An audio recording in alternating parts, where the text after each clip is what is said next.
Sale, entonces, ya estamos grabando.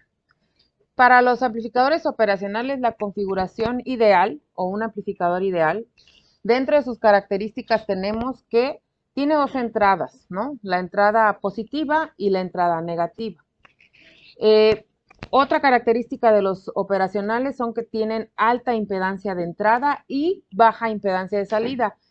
¿Qué es lo que conocemos como impedancia? Derivada del tiempo.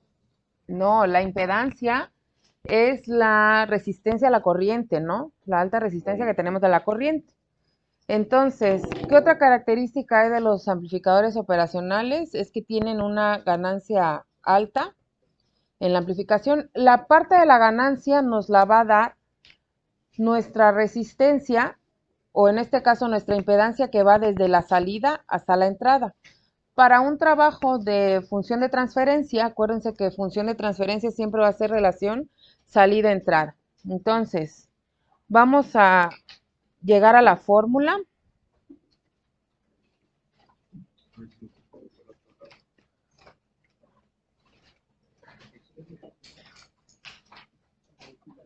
Las impedancias que maneja aquí va a ser un arreglo en paralelo, en serie de resistencia, bobina y capacitor, o resistencia capacitor, dependiendo, ¿no? ¿Qué es la parte difícil de este tema?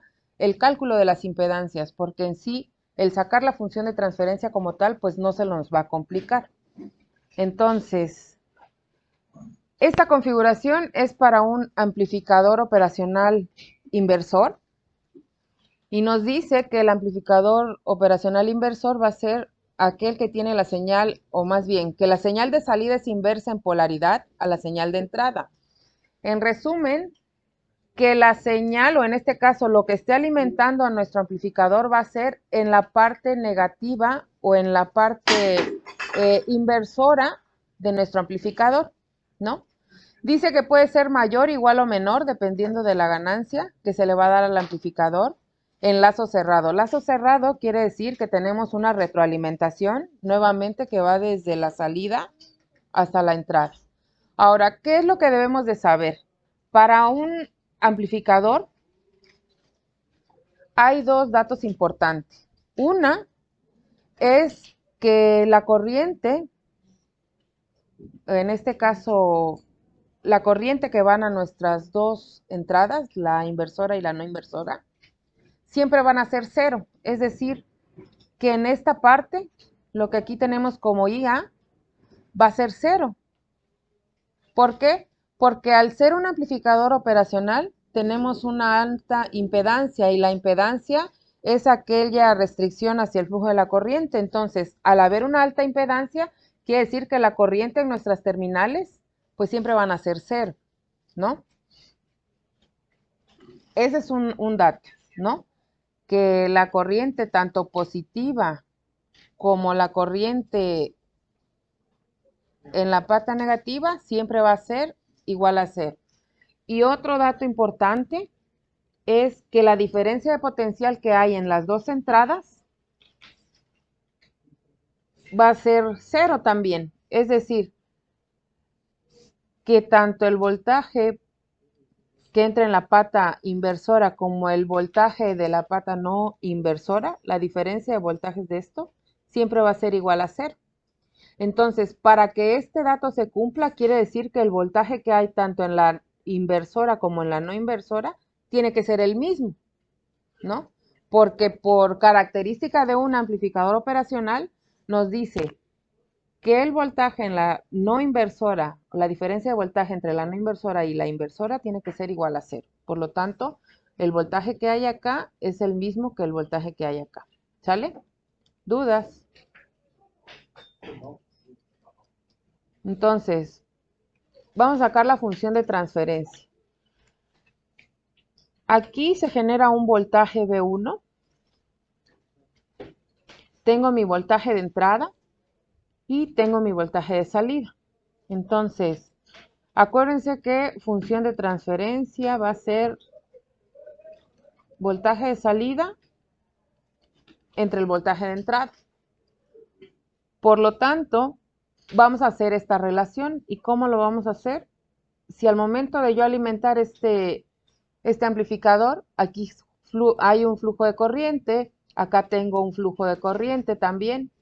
Entonces, podemos trabajar con ley de corrientes de Kirchhoff, ¿no? Y la ley de corrientes nos dice que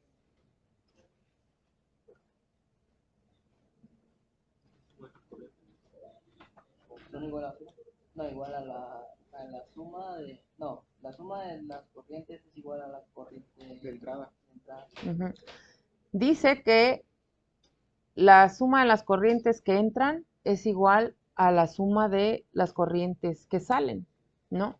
Entonces, acá tengo I1, aquí tengo I2. Como se está trabajando con función de transferencia, nos está manejando la corriente de derecha a izquierda, pero lo podemos tomar de izquierda a derecha, no hay problema. Lo único que nos va a cambiar, pues es el signo, ¿no? Entonces, vamos a trabajar con esto.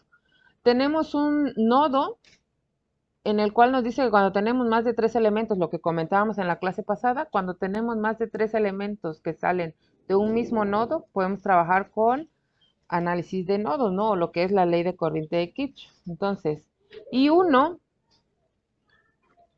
va a ser igual, vamos a poner que esta va a ser I2. I1 va a ser igual a I2, ¿no? Suma a las corrientes que entran al nodo va a ser igual a las corrientes que salen. Aquí acuérdense que IA es 0 por la característica 1 que tienen los op-amps, ¿no? Entonces, para I1, ¿cómo lo puedo calcular?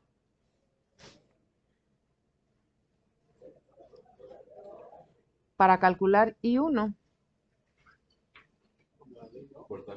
por ley de Ohm, y la ley de Ohm sería entonces voltaje sobre resistencia, ¿no? Entonces, I1 va a ser, si la corriente va de izquierda a derecha, va a ser BI menos B1 sobre Z1.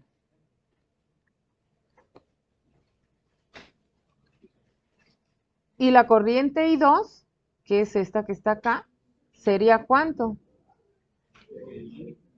B1, porque estamos hacia este nodo, sería B1 menos el voltaje de salida sobre Z2. ¿Sale? Entonces, como lo que queremos es la relación nuevamente salida-entrada, para que yo pueda hacer esto necesito saber cuánto vale el voltaje 1, ¿no? Pero nos dice dentro de las características que los voltajes en las dos terminales, o la diferencia de voltajes en los dos terminales es igual a 0. Por lo tanto, el voltaje en la no inversora como en la inversora es el mismo. Entonces, ¿cuánto vale B1? Si la pata no inversora está a tierra, su voltaje de aquí es ¿cuánto? 0. Por lo tanto, ¿cuánto vale B1? 0. Entonces, si B1 es igual a 0, vamos a sustituirlo en la ecuación que tenemos acá. Nos va a quedar BI sobre Z1 igual a el voltaje de salida sobre Z2. ¿Sale? Y ahora sí, empezamos a acomodar nuestros términos, ¿no? Y sería, me voy a ir parte por parte, sería Z2 sobre Z1, que es igual a voltaje de salida sobre el voltaje de entrada.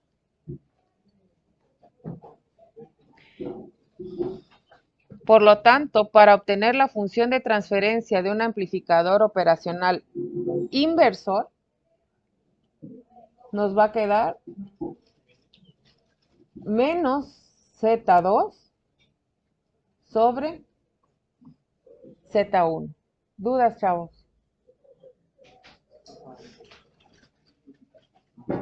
¿Dudas? ¿Los inversores siempre van retroalimentados? No, para obtener funciones de transferencia siempre debe de haber un circuito lazo cerrado, ¿no? Y el lazo cerrado es que tengas una señal que va desde tu salida hasta tu entrada, ¿no? Que es esta parte de la impedancia 2, ¿no? Entonces, es inversor porque el voltaje que está alimentando a tu circuito está en la pata inversora. Esa es la, bueno, ahí es como los identificas, ¿no? Sale, entonces vamos con un ejemplo.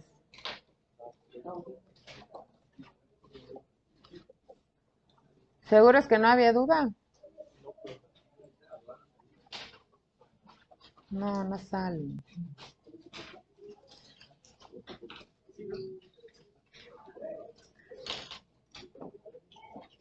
¿Lo hacemos para terminarlo hoy o para terminarlo en casa?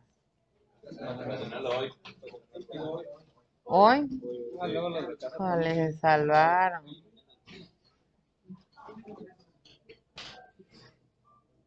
Bueno, vamos a poner una resistencia, una inductancia.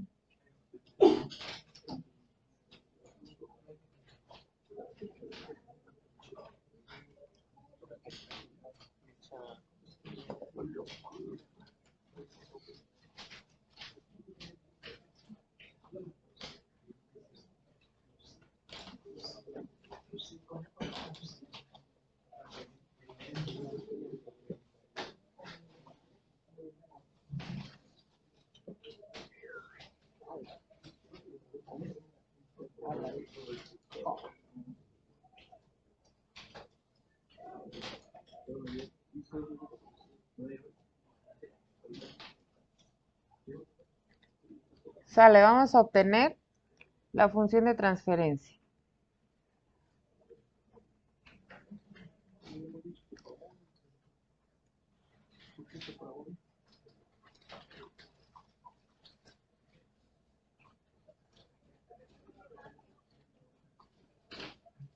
Como les comentaba hace ratito, acá no hay más que aplicar la fórmula. Lo trabajoso pues va a ser el cálculo de las impedancias, ¿no? La impedancia de la retroalimentación que va a ser Z2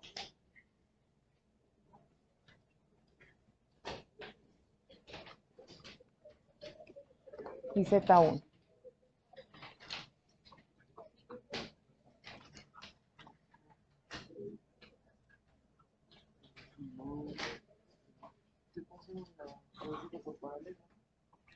Ujú. ¿Listo? Sale, calculemos Z1 entonces. Z1 va a ser igual a la reducción de la resistencia con la bobina, ¿no? Que están en serie. Entonces, acuérdense que función de transferencia, dominio de la frecuencia, trabajamos con impedancia. Entonces, sería 1 ohm, o lo vamos a poner con, para que no nos perdamos. Sería R más LS, ¿no? Por lo tanto, Z1 va a ser ¿cuánto? 1 más S.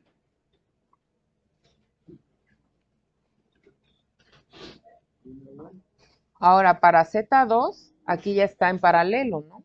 Entonces, si no nos sabemos la fórmula de trabajar en paralelo, pues ya sabemos que siempre va a ser 1 sobre el inverso de los elementos, ¿no? La sumatoria del inverso de los elementos. Por lo tanto, aquí sería sobre 1 sobre LS más 1 sobre 1 sobre CS.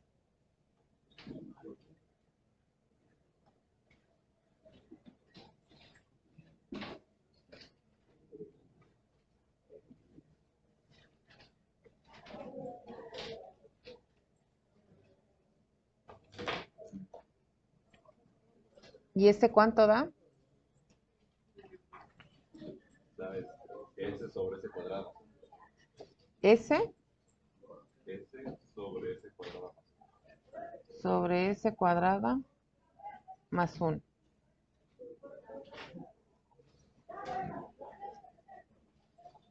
¿Dudas? ¿Dudas? ¿Dudas?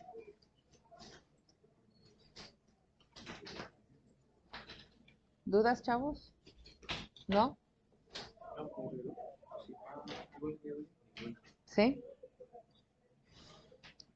Sale. Ya tengo Z1, ya tengo Z2. Por lo tanto, mi función de transferencia va a ser menos Z2, que en este caso es S sobre S cuadrada más 1, entre Z1, y Z1 es 1 más S.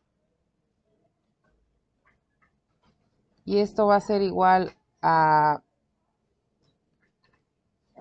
S sobre 1 más S por S cuadrada más 1, que es igual a S sobre, ¿cuánto da esta multiplicación? Sería, lo voy a poner acá, S cuadrada más 1 más S cúbica más S.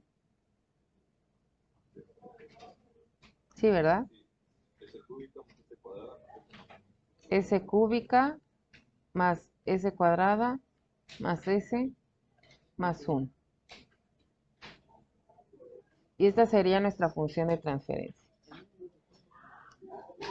¿Dudas, chavos? ¿Dudas? ¿No? Listo. Vamos a...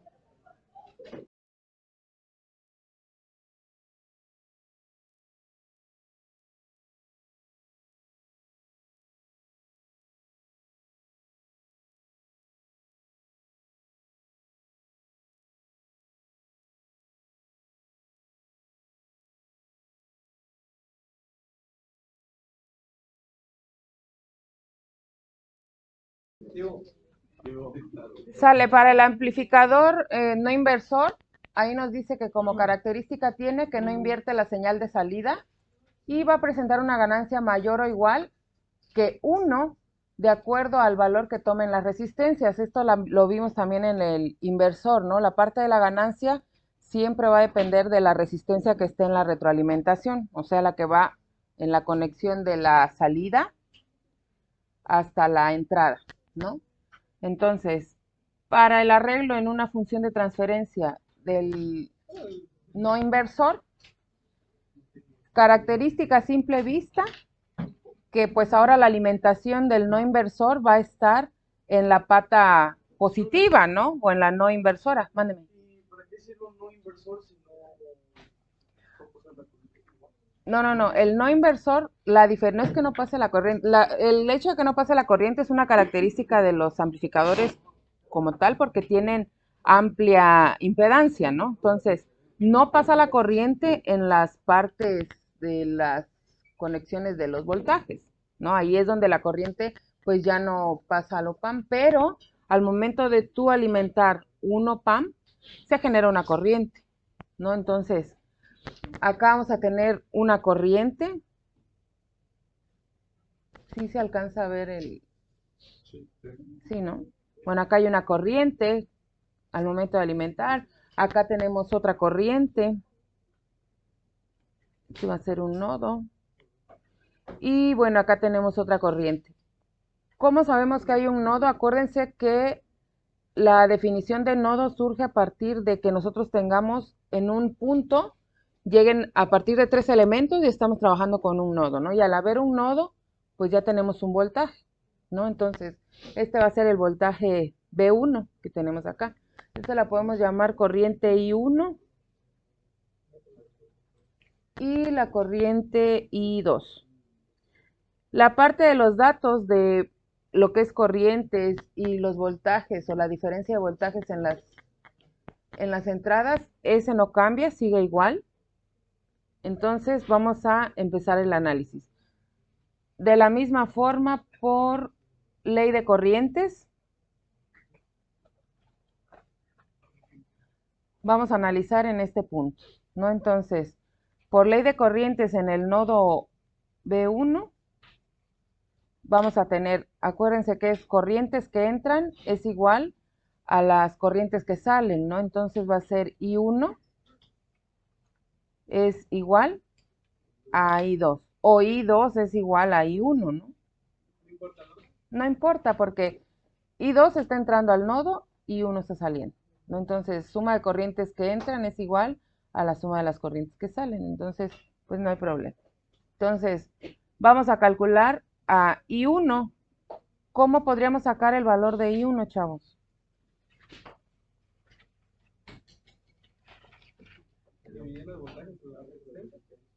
¿Cuánto? El voltaje entre la resistencia. Si estamos analizando esa parte, ¿no? Entonces, I1 va a ser igual a ¿cuánto?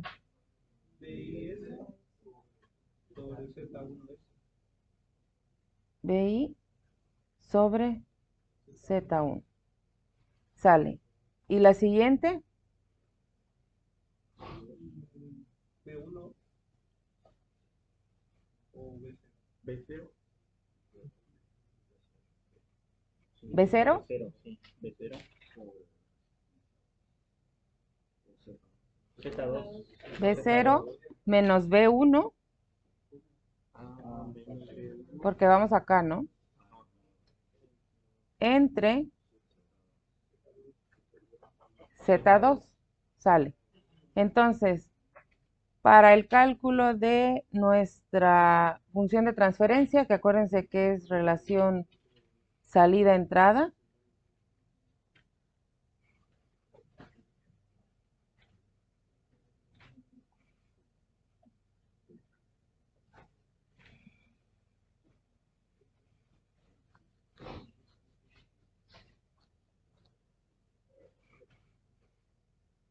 B1, ¿a cuánto es igual?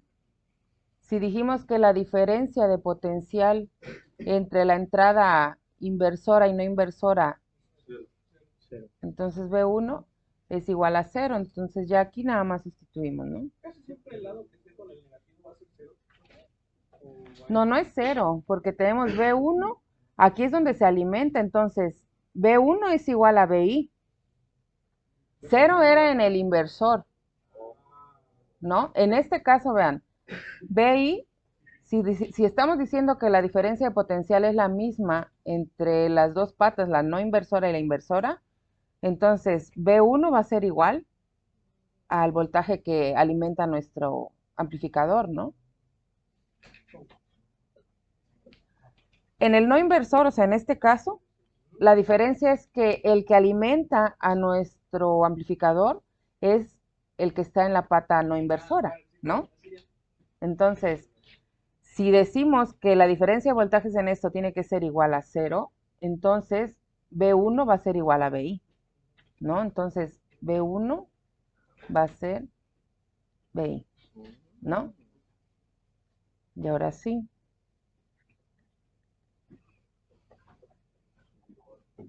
B0 menos BI, todo sobre Z2. O sea, le empiecen a calcular ahí su función de transferencia.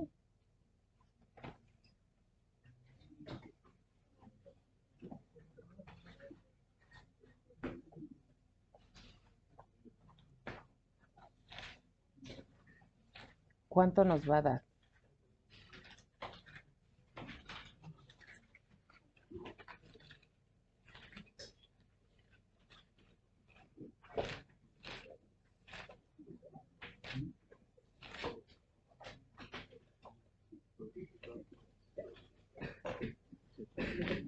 Z1. Sale entonces.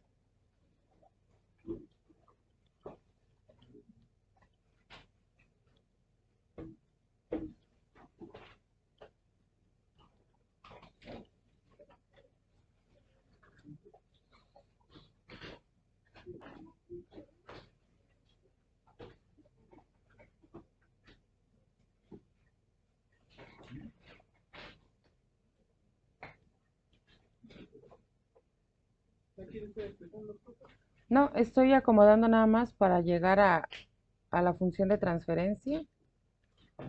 B0 sobre 20. No. Ahorita estoy agrupando términos nada más.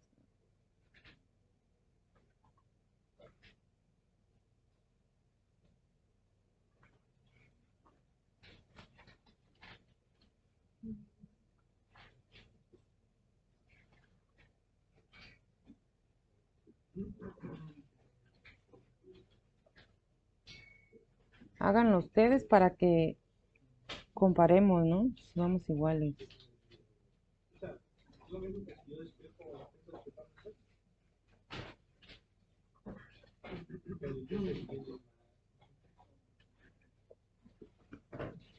Sale entonces, según mis cálculos no me fallan, si mis cálculos no me fallan, la función de transferencia nos va a quedar Z2 más Z1 sobre Z1.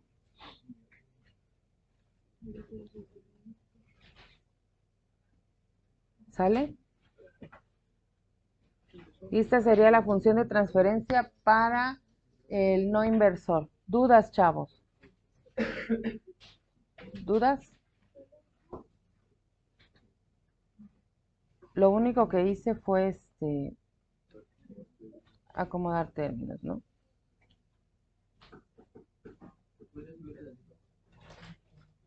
Ahí.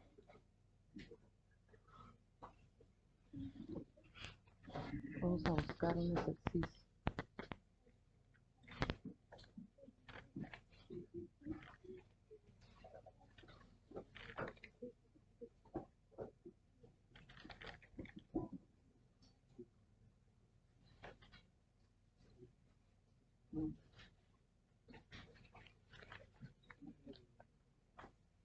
¿Dudas, jóvenes?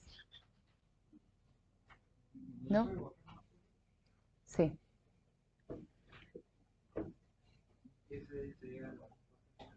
Sí, esta es tu fórmula para sacar la función de transferencia de un amplificador no inversor, ¿no? Modo rápido de identificar nuevamente es ver en dónde estamos alimentando al OPAMP, ¿no? Cuando alimentamos en la pata inversora, pues obviamente es un amplificador inversor, ¿no? Y cuando tenemos el voltaje de entrada en la pata no inversora, estamos trabajando con un no inversor, como es este caso.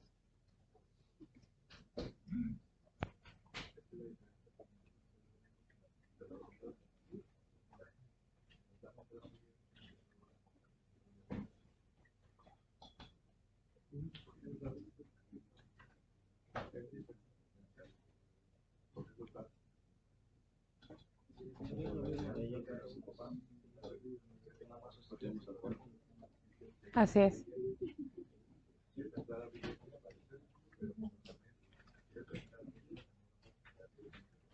¿Checamos un ejemplo? Sí, por favor.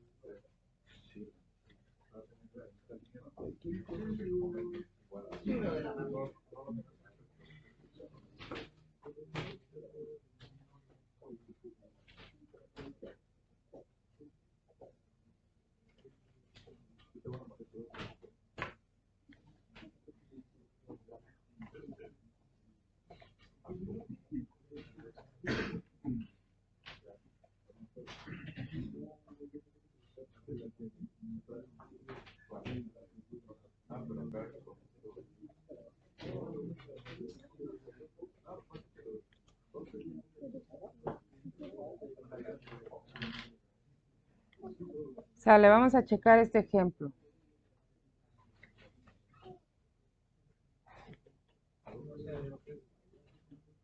Vamos a cambiarle a este por un capacitor.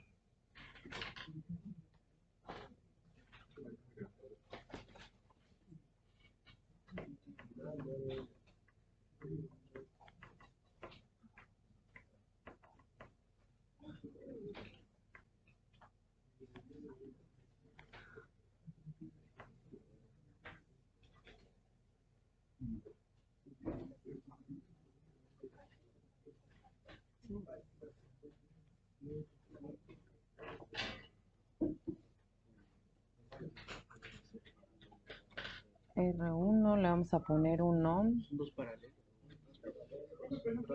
C1.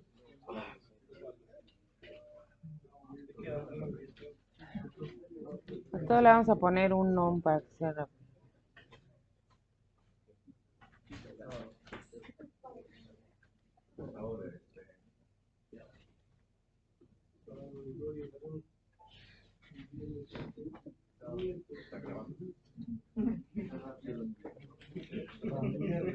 Sale, chavos.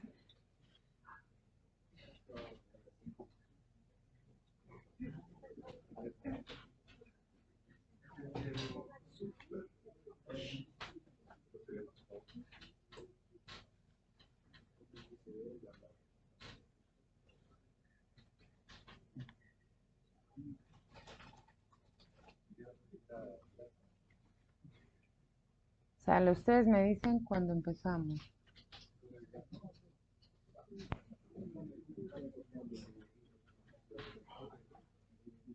Profe, ¿el R2 es 1 o 2? Todo es un nom. Ah, entonces no. 1, 1, 1, 1, 1.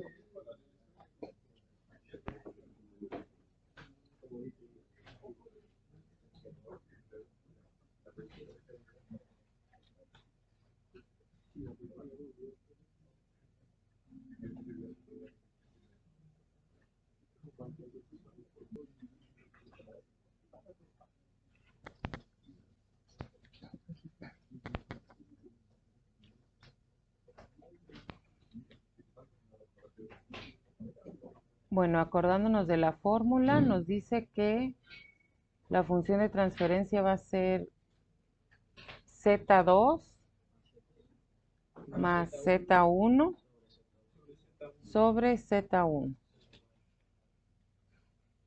El único trabajo que tenemos, bueno, en este caso esta configuración sí es un poquito más tediosa por el tipo de fórmula que nos origina la función de transferencia, ¿no? Pero la parte difícil pues es el cálculo de Z2, en este caso de las impedancias 2 y la impedancia 1, ¿no? Z1 sigue siendo esta parte y la parte de la retroalimentación va a ser nuestra Z2. Entonces vamos a calcular Z1, ¿no?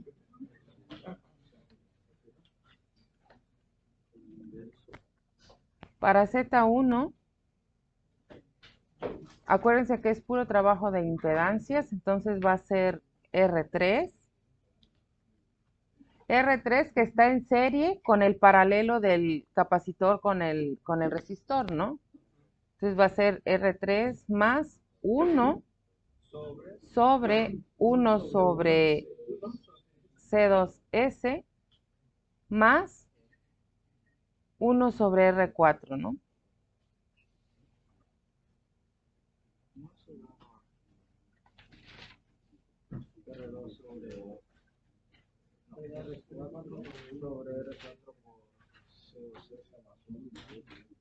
¿Cómo queda? El paralelo sería R4 sobre R4 por CS. R4 sobre R4 más CS. No, R4 por CS Ah, más 1. R4 por CS más 1. R4 CS más 1. Entonces, Z1 va a ser igual. Sustituimos valores de una vez. Sería 1 más 1 sobre S más 1, ¿no? S más 1, que esto es igual a S más 1 sobre S más 1, que es igual a S más 2 sobre S más 1. ¿Sale? Ya tengo a Z1.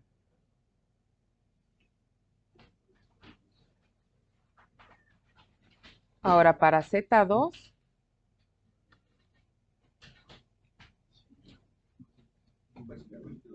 Es exacto, es prácticamente lo mismo, ¿no? Z2 va a ser igual a R2, que está en serie, con el paralelo de R1 con C1, que sería 1 sobre 1 C1S más 1 sobre R1, Quedaría lo mismo. que es igual a R2 más, ¿cuánto? R1, Sobre R1 por C, R1 C, C1S más 1. Es lo mismo que Z1. Ujú. quedaría Entonces, sustituyendo los valores, pues prácticamente nos va a dar lo mismo, ¿no? S más 2 sobre S más 1. ¿Dudas hasta aquí, jóvenes? ¿Dudas?